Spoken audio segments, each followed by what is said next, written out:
Family is supposed to be safe. That's what we're told. But what happens when the people who share your blood also drain your energy, twist your words, and make you feel guilty for having boundaries? What happens when the ones who are supposed to protect you are the ones you need protection from? This audiobook will teach you how to recognize toxic family patterns, protect your mental health without guilt, and build a strategy for dealing with family members who refuse to change. You're not here to fix them, you're here to stop them from breaking you. This is how to handle toxic family members by radical clarity. Chapter 1.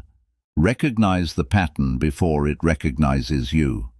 Most people don't realize they're in a toxic family dynamic until they're already exhausted. They just think, "That's how my mom is," or "My brother's always been like that." But here's the truth. Toxic behavior isn't a personality trait, it's a pattern, and patterns repeat until you interrupt them. Toxic family members operate from a playbook. They guilt-trip you when you say no. They turn every conversation back to themselves. They twist your words until you're the one apologizing for something you didn't do. And the worst part? They're so consistent that you start to expect it. You brace yourself before every phone call. You rehearse conversations in your head. You walk on eggshells in your own life. That exhaustion you feel isn't normal. It's a signal. Here's what most people miss. Toxic family members don't see themselves as toxic. In their mind, they're the victim. They're the one who's been wronged. And if you try to explain how their behavior affects you, they'll either deny it, deflect it, or make you feel like you're overreacting. So what do? You stop explaining. You stop defending. You stop trying to make them see your side. Because they're not interested in understanding you. They're interested in controlling the narrative. Start here. Write down the last 3 interactions that left you feeling drained. What did they say? What did you feel? Now look for the pattern. Is it guilt? Is it blame? Is it manipulation disguised as concern? Once you see the pattern, you can't unsee it. And that's when the power shifts. Chapter 2. Detach emotionally without detaching completely. Here's the mistake most people make. They think handling a toxic family member means cutting them off entirely. And sometimes that's the right move. But not always. Sometimes you can't cut them off. Maybe you live with them. Maybe you share custody of a parent. Maybe you're not ready to make that decision yet. That's where emotional detachment comes in. Emotional detachment doesn't mean you stop caring. It means you stop letting their chaos dictate your peace. It means you stop taking their behavior personally. Because here's the reality. Their anger, their guilt trips, their need to control, that's not about you. That's about them. And once you understand that, their words lose their power. There's a strategy for this. It's called the grey rock method. You become boring, uninteresting, neutral. When they try to provoke you, you don't react. When they ask invasive questions, you give short, bland answers. When they try to start an argument, you don't take the bait. Let's say your mother criticizes your job for the 10th time. Instead of defending yourself, you say, "Yeah, it's going fine." And then you change the subject. Or you don't say anything at all. She's looking for a reaction. Don't give her one. This isn't about being cold. It's about being strategic. Because every time you engage emotionally, you give them access to your energy, and they will drain it. Every single time. Think of it this way. You wouldn't argue with someone who's drunk. You'd wait for them to sober up. Toxic people are emotionally drunk. They're not thinking clearly.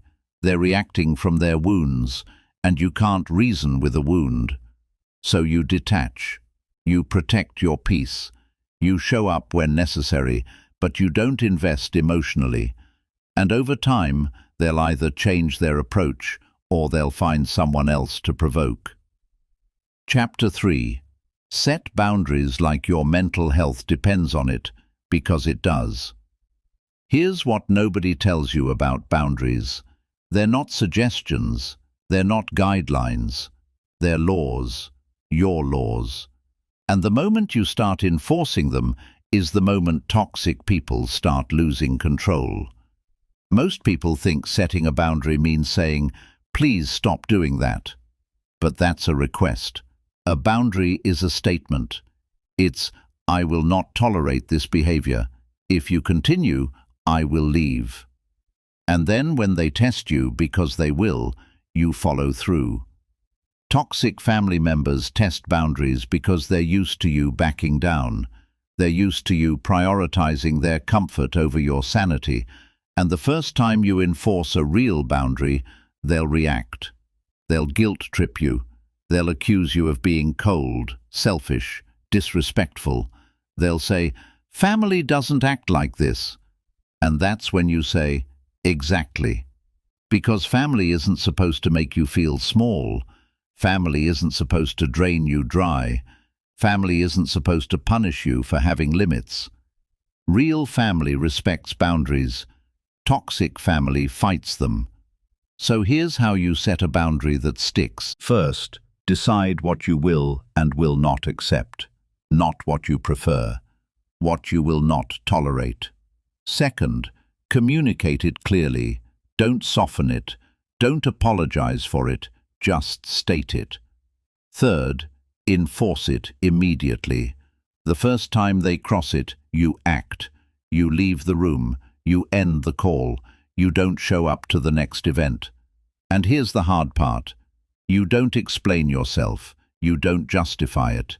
You don't give them ammunition to argue with. Because toxic people don't respect explanations. They weaponize them. Your boundary is for you, not for them. It's not about changing their behavior. It's about protecting yours. Chapter 4. Stop waiting for the apology that will never come. This is the part that breaks people.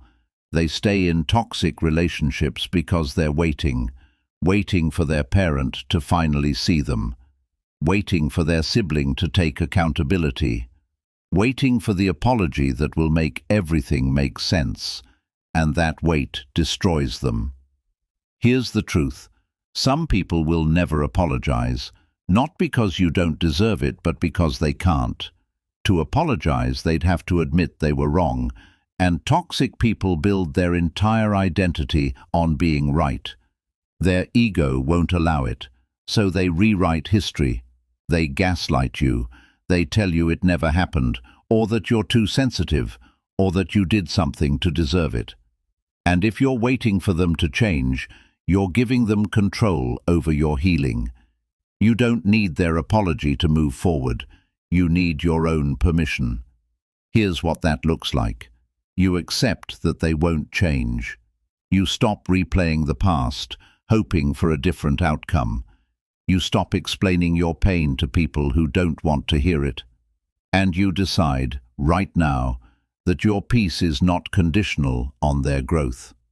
This doesn't mean you forget. It doesn't mean you pretend it didn't hurt. It means you stop waiting for closure from someone who's never going to give it to you. You close the door yourself. And when you do that, something shifts. You stop being a victim of their behavior and start being the author of your own story. The one where you're not defined by what they did, but by what you chose to do next. Chapter 5. Build a life they can't touch. Here's the final truth. The best way to handle toxic family members is to outgrow them. Not out of spite, not out of revenge, but because you deserve a life that isn't shaped by their dysfunction. You do that by building something they have no access to. A career they can't criticize because you're already successful. A circle of friends who actually support you. A home that feels safe because you control who enters it. A mindset so strong that their words bounce off instead of sinking in. This is about becoming untouchable, not cold, not distant, just protected. Toxic people thrive in your chaos. They need you to be unstable so they can feel stable. They need you to fail so they can feel superior. And the moment you stop giving them that, the dynamic changes. So invest in yourself. Build skills, build confidence, build a life that's so fulfilling that their drama feels irrelevant. Because when you're strong, their manipulation doesn't land. When you're secure, their guilt trips don't work. When you're free, they can't cage you anymore. And here's what happens. Either they adjust and start treating you with respect, or they fade into the background. Either way, you win. Because the ultimate power move isn't cutting them off. It's becoming someone who doesn't need them to change in order to be happy. Conclusion. Handling toxic family members isn't about fixing them, it's about protecting yourself. It's about recognizing the patterns, detaching emotionally, setting boundaries, releasing the need for their apology, and building a life they can't disrupt. You don't owe anyone access to your peace, not even family, especially not family who treats that access like a weapon. So decide today. Decide that your mental health matters more than their comfort. Decide that you're done shrinking to make them feel bigger.